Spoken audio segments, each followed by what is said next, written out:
Menyaksikan headline news pukul 15 waktu Indonesia Barat. Pemirsa, satu korban longsor Cipongkor, Kabupaten Bandung Barat, Jawa Barat pada Rabu pagi kembali ditemukan. Korban ditemukan dalam kondisi tidak bernyawa di radius 15 km dari titik longsor. Petugas gabungan mengevakuasi jenazah anak laki-laki berusia 2 tahun di Waduk Saguling. Korban diduga merupakan satu dari 10 warga yang tertimbun longsor. Korban diduga terseret dari rumah hingga masuk ke sungai Cijambu dan terseret sejauh 15 km. Untuk memastikan identitas jenazah langsung dibawa ke RSUD Cililin untuk dilakukan postmortem oleh tim DVI Polda Jabar.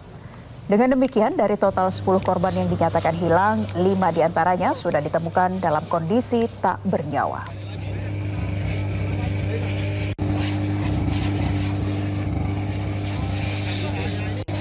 Proses pencarian korban longsor Cipongkor, Bandung Barat, kita bergabung dengan jurnalis Metro TV Rifki Nafis. Selamat sore Rifki, bagaimana kondisi terkini di area pencarian korban longsor saat ini?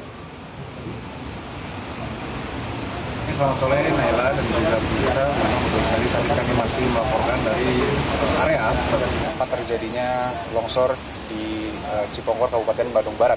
Dan hingga saat ini hari ketiga proses pencarian korban hilang harus tertunda karena akses menuju titik terjadinya longsor masih ditutup, yang mana sebelumnya disampaikan oleh Kepala Seksi Operasi dan juga Siaga Kantor SAR Bandung, Supriyono.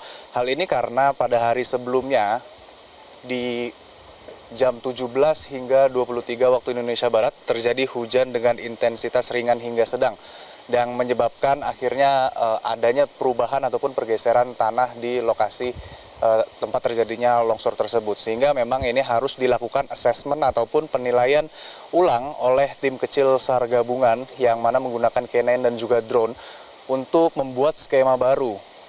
Rencananya membuat skema baru yang memang menitikberatkan kepada antisipasi dan juga kewaspadaan demi menjaga keselamatan dan juga keamanan petugas dalam proses pencarian. Namun hingga saat ini akses menuju lokasi belum dibuka, yang mana memang proses pencariannya pun belum dimulai untuk hari ketiga. Namun kami tadi mendapatkan laporan bahwa tim SAR gabungan juga masih melakukan proses peninjauan di lokasi terkait dengan keselamatan dan juga keamanan, dan tidak hanya dari tim SAR gabungan, namun juga tadi ada petugas dari PLN yang memperbaiki aliran listrik di sekitar desa Cibenda ini yang dikatakan sudah mencapai 90% dan diperkirakan besok akan sepenuhnya selesai perbaikan kelistrikan di area sekitar desa Cibenda, khususnya di titik lokasi terjadinya longsor.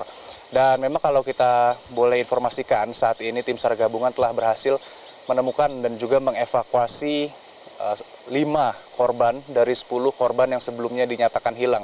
Yang terbaru adalah anak laki-laki berusia 2 tahun yang ditemukan di Waduk Saguling pada pukul 8 kurang lebih 8.20 waktu Indonesia Barat, di mana di hari sebelumnya atau hari kedua pencarian korban itu juga tim SAR gabungan telah berhasil menemukan dan mengevakuasi 4 korban yang sebelumnya dinyatakan hilang di satu koordinat ataupun satu area yang sama, keempat-empatnya, di mana 2 diantaranya adalah anak laki-laki dan anak perempuan, dan 2 diantaranya yang lainnya pun merupakan wanita dewasa.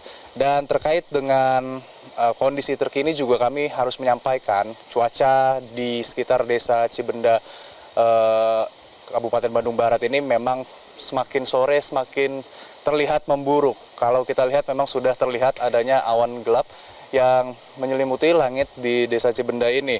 Dan ini menjadi salah satu pertimbangan untuk ditundanya proses pencarian, karena seperti yang sebelumnya sempat dikatakan oleh tim SAR gabungan juga, bila cuaca buruk terutama hujan turun, ini akan menimbulkan potensi terjadinya longsor susulan karena kontur ataupun kondisi tanah yang masih cukup rawan.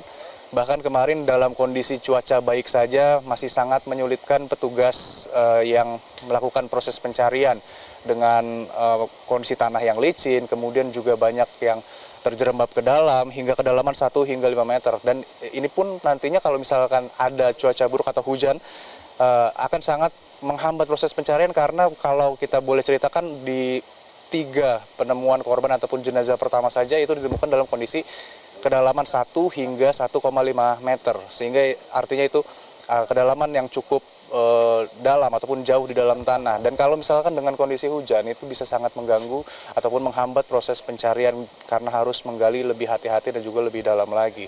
Dan sampai saat ini pun kami masih menunggu bagaimana konfirmasi ataupun kejelasan dari proses pencarian. Saat ini pun kami masih melihat adanya pergerakan petugas yang turun dari lokasi setelah meninjau TKP terjadinya longsor. Dan untuk sementara demikian Naila yang dapat kami sampaikan, kembali ke Anda di studio. Rifki Nafis melaporkan dari Bandung Barat, Jawa Barat. Selamat bertugas kembali. Jelajahi cara baru mendapatkan informasi. Download Metro TV Extend sekarang.